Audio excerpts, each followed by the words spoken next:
ئەمڕۆ ڕۆشنبیری قەزای سادق هەستان بە کردنەوەی پێشانگایەک تایبەت بە خانمان لە ڕۆژی 8 مارس. پێشانگەکە تایبەت بوو بە کۆمەڵێک وێنەی خانم کە دەستە دیاریان هەیە لە کوردستان لە ڕابردوو لە مێژووی کوردستان.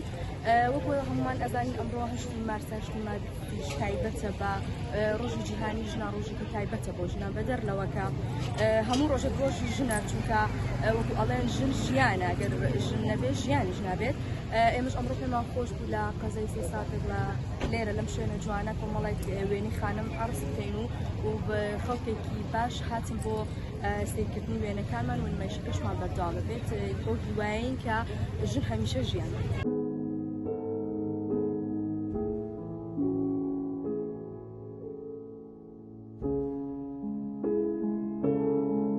دیارە ئێمە ئەمڕۆ بە پشتیوانی ناوەندی ڕێکخراوە دیموکراتیەکانی شاری دووری یانونکاف وەک بەشی ڕۆشنبیری و نەری قەزای سێسایە لە مەراسیمێکی شایستەیە ڕێزمان لە ڕۆژی 8 مارس گرت کە ڕۆژی جیهانی ژنانە و ئێمە مەبەستمان بوو لەم ڕۆژەیە بە ژنان و پیاوانی ئەم وڵاتە بڵێین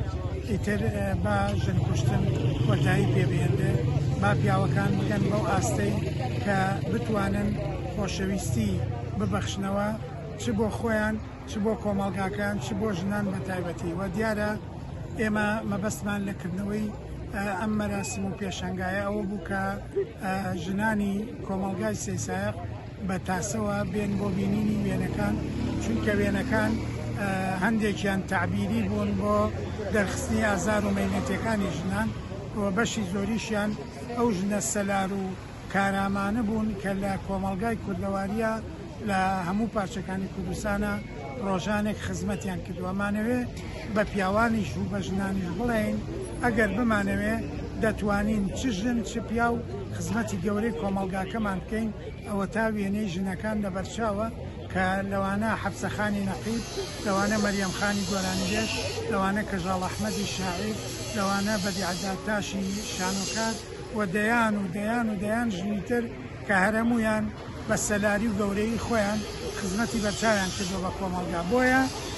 بڕوامان وا بووە ژن ژیانە،